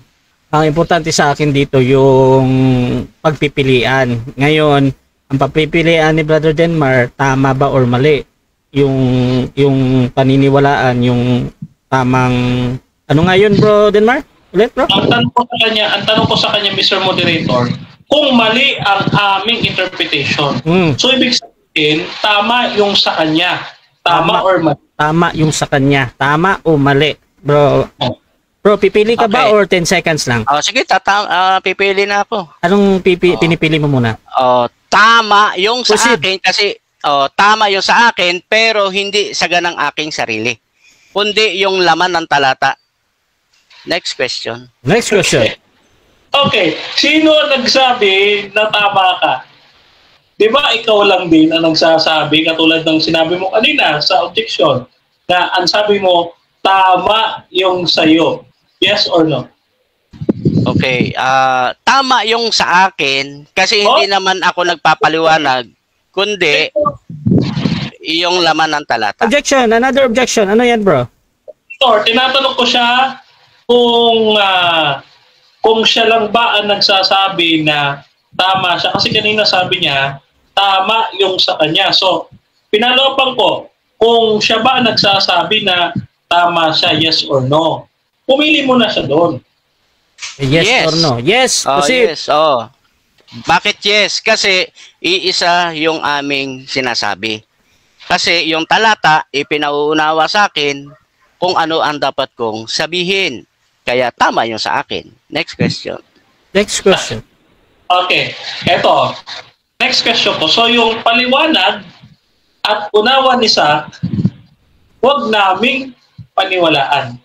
Tama or mali? Tama. Kasi Time. yung aking sinasabi, hindi sa ganang Time. Okay, so dyan nagtatapos mga kapatid ang second stage ng ating debate. Siyempre, dako tayo sa ating sa final conclusion. Pero bago yan, shoutout muna kay Remy Derecho, Zach, Jacob, kaya mo pa bang sumagot ng tama? Kasi puro mali ang sagot mo. Ang layo ng explanation mo sa 1,000 years. Shoutout din kay Maria Delia Bandera. God bless you, brother. Yan. Shoutout din kay Kelly Paler.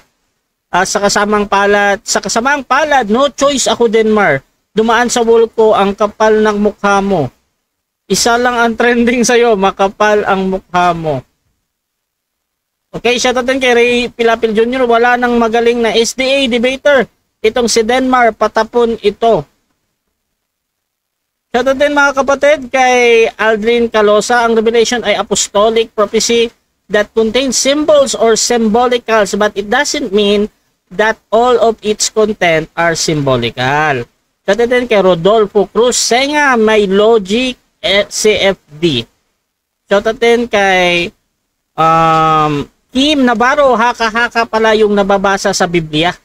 Shoutout din kay Jory Bares, wendang agad si negative.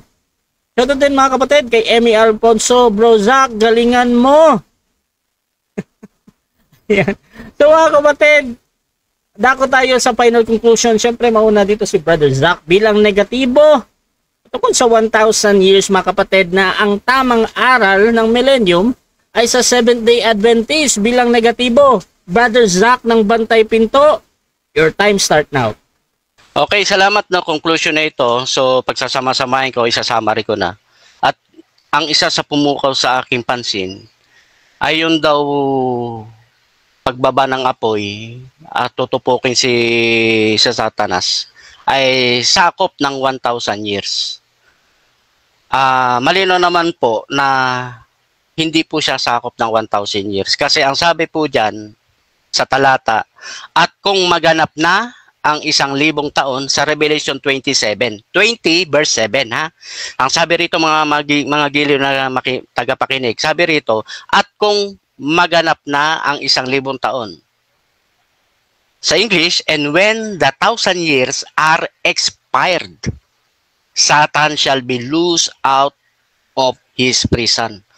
Pakakawalan na siya. Hindi sinabing tinupok siya ng apoy doon. Ngayon, kailan mangyayari yun, yung pagtupok ng apoy kay Satanas? After 1,000 years. Ang linaw naman, no?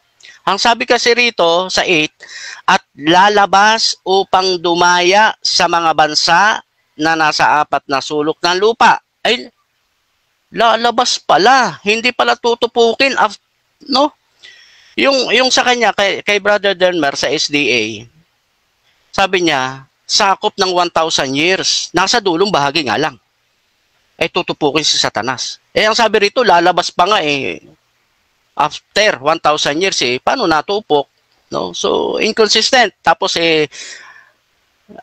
dala-dala pa rin nila talaga yung doktrina na SDA lang ang may tamang aral sa millennial. Doon, kung tama ang aral ng SDA, sabihin na natin lahat, no?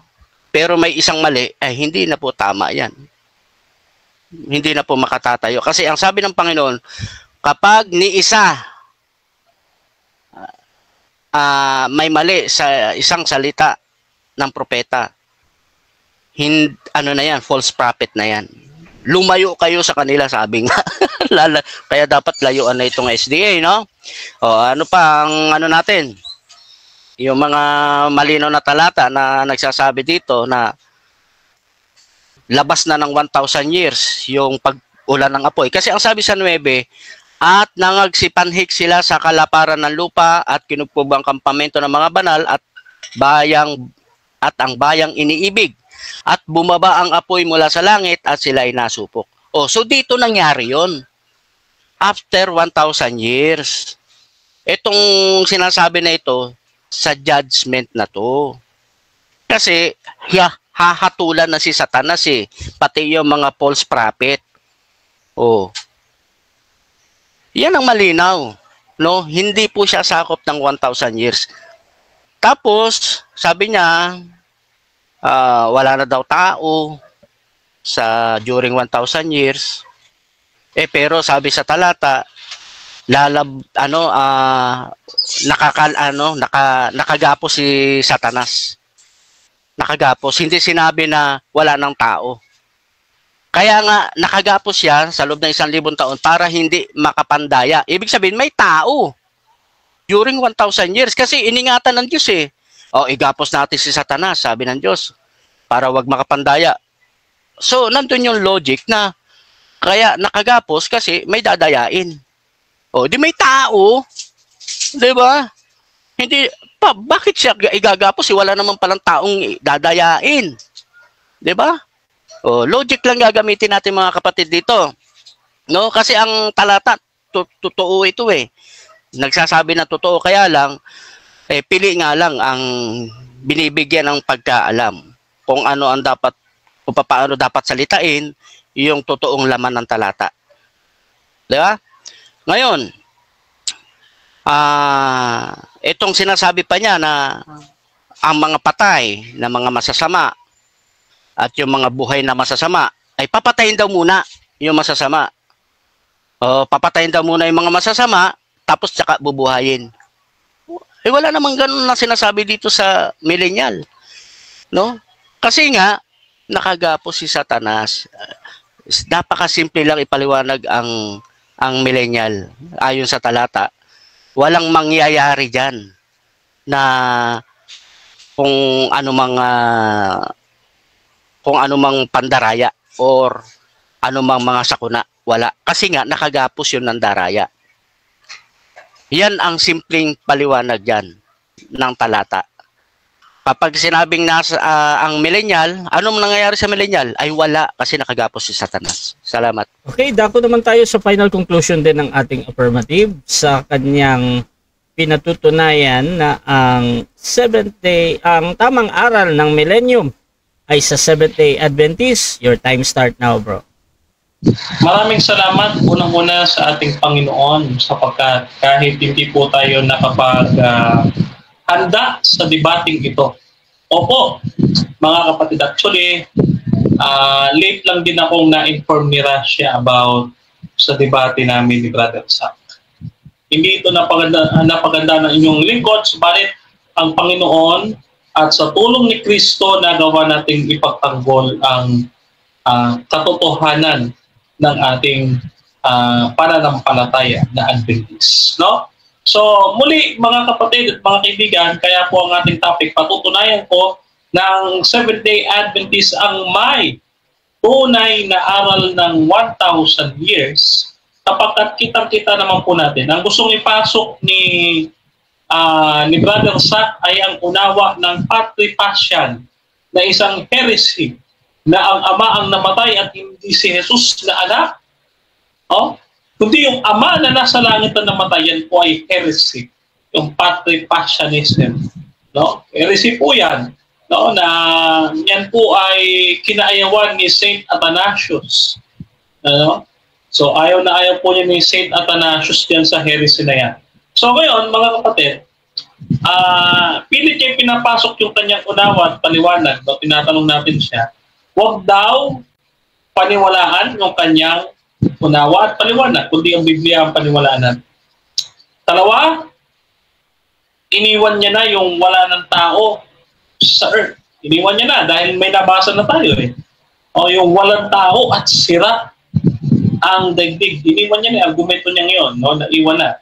Ibig sabihin, nasagot na natin yung kanyang argumento. No? Katlo, no? Sabi niya, siya lang ang nagsasabi na mali tayo. So siya lang siya po nagsasabi, hindi ang Biblia. Okay? Si Zach po sa kanyang unawa at paliwanag na huwag daw nating paniwalaan. Huwag daw po nating paniwalaan ang kanyang unawa at paliwanag, no, na nanggagaling sa bibig niya. No, patungkol dito. Huwag natin paniniwalaan wala maniniwala kay Zach kasi sabi niya ganyan eh. No? Tinanong naman natin sa paulit-ulit, kino-confirm natin mga kapatid. No? So huwag natin paniwalaan si Zach. Ang paniwalaan po ninyo ay ang katotohanan ng Biblia na ating itinatayo. Yan.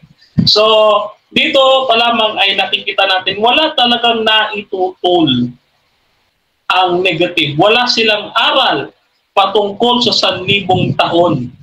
No? Bakit? Kasi si Zach wala namang kinaniban eh. Yung patripasyan ni Tatay Ben, hindi pa nga po registered din sa SEC yung patripasyan. No? Wala pa po silang organized sa grupo.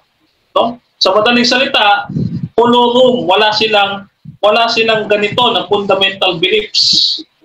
No? Wala po silang ganito na gaya natin na may fundamental beliefs. Wala po silang ganito. Wala silang standard. So pwede silang kumuha kahit saan, no? Basta yung papabor sa kanila at yung hindi nila papaboran, no? So wala talaga silang standard na basihan ng pananampalataya. So kolorum, no? Sa madaling salita, wala talagang aral. Kung mali kami na mga Adventist, ano yung tama yun sa'yo? Ay imposible yun. Wala kang samahan eh. So ibig sabihin, ikaw lang nagsasabi na mali kami, hindi. Kundi kayo lang ang nagsasabi na mali kami.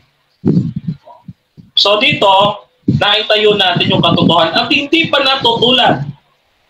No, sabi niya, may nakita siya isang mali sa Seventh-day Adventist. Ako, wala pa akong nakikita isang mali sa iglesyang ito. Ito i-record ninyo. Pag kayo may nakitang isang mali sa aming doktrina, aalis ako. Pag wala kayong napatunayan, sumama kayo sa akin. Yan. Yan ang ating usapan. Kailangan mapatunayan ninyo. Kung wala, dito tayo sa ayon sa nasusulat. Mga kapatid. So, yan po. Maraming salamat mga kapatid. At naway kayo pagpalain ng ating Panginoong Jesucristo at samahan kayo ng Espiritu Santo. Maraming salamat po Mr. Moderator and magandang hapon sa ating lahat.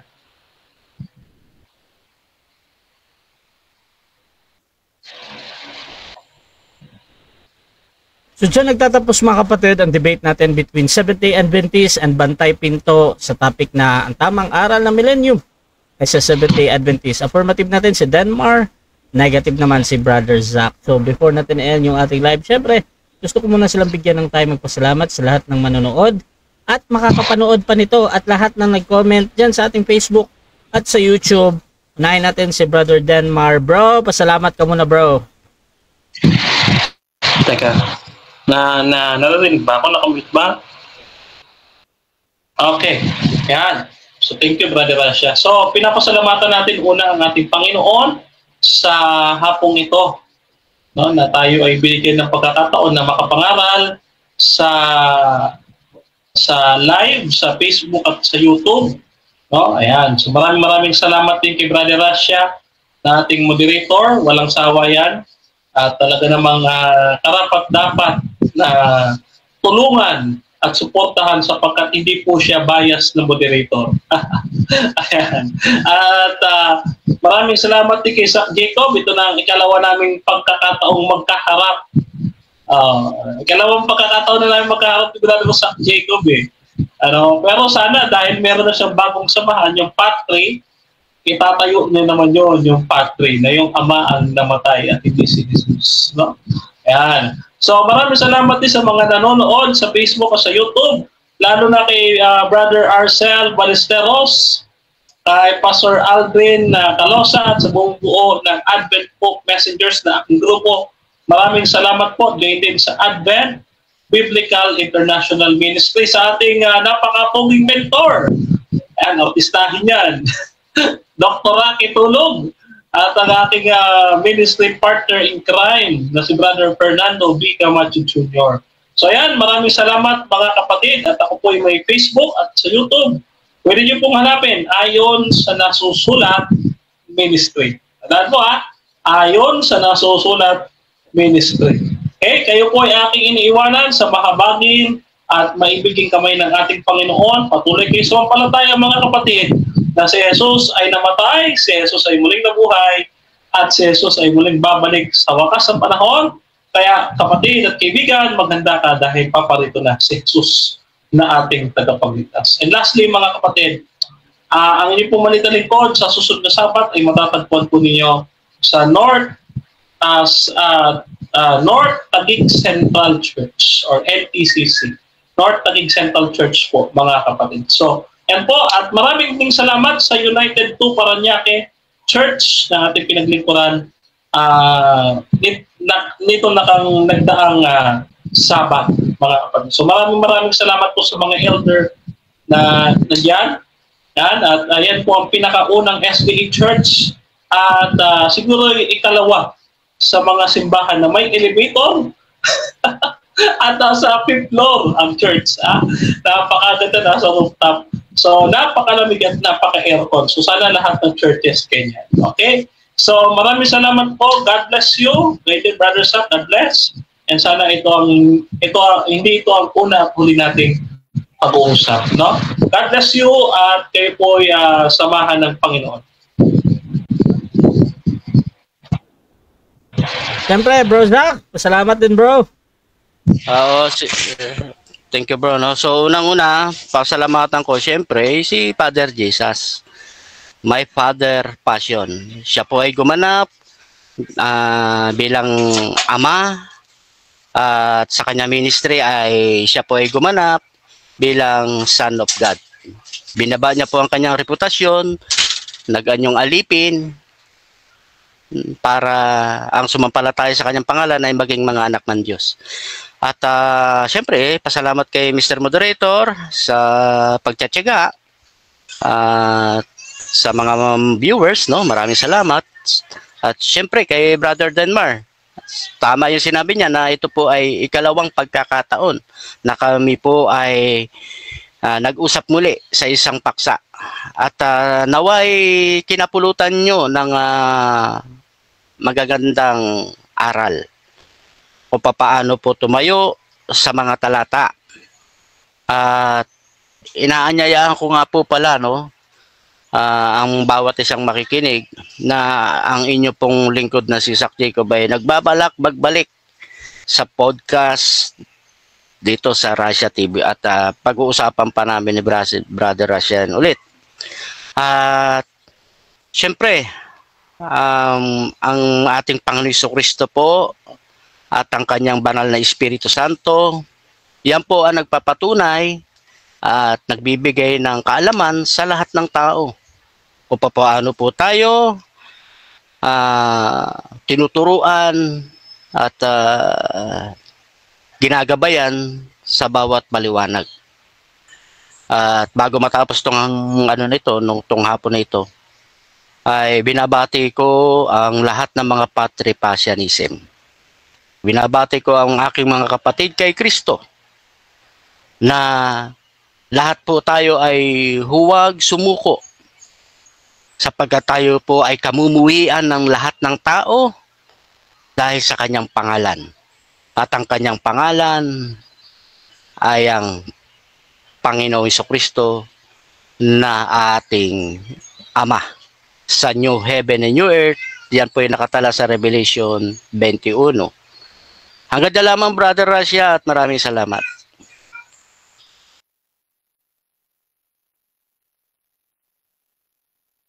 Okay, thank you Brother Zach. At Russia TV gusto ding magpasalamat sa ating mga sponsor, laging nagtitiwala sa atin. At kung gusto niyo sumali sa ganitong gawain, pwede kayong mag-PM sa akin or maghamon man sa dalawang ito. Nandito si Brother Denmar na talaga namang napakaraming debate pa nito ang ating imo-moderate. Ayan. At si Brother Zach din, mga kapatid ng Bantay Pinto. Mga kapatid, open naman ito kung sumasang-ayon lang kayo sa lahat ng patakaran dito at syempre kondisyon ng ating mga debater. Pwede nyo din akong gamitin as mediator, mga kapatid, ha, sa inyong mga pag-usap at mag-PM lang kayo. So mga kapatid, please subscribe yung ating YouTube channel, Russia TV, at yung aking Facebook, Russia Vista, mga kapatid, dahil dito ako laging nagla-live. At sa ating TikTok din, Russia TV, mga kapatid, you can follow me doon sa aking TikTok. So maraming salamat. This is Admin Russia ng Russia TV and we're out. Mapalad ang bumabasa ng salita ng hula. Mapalad ang nakikinig at tumutupad. Mapalad ang nahahapis at sila ay aaliwin. Mapalad ang nagugutom at sila ay bubusugin. Ang magtiis hanggang sa wakas, sila lamang ang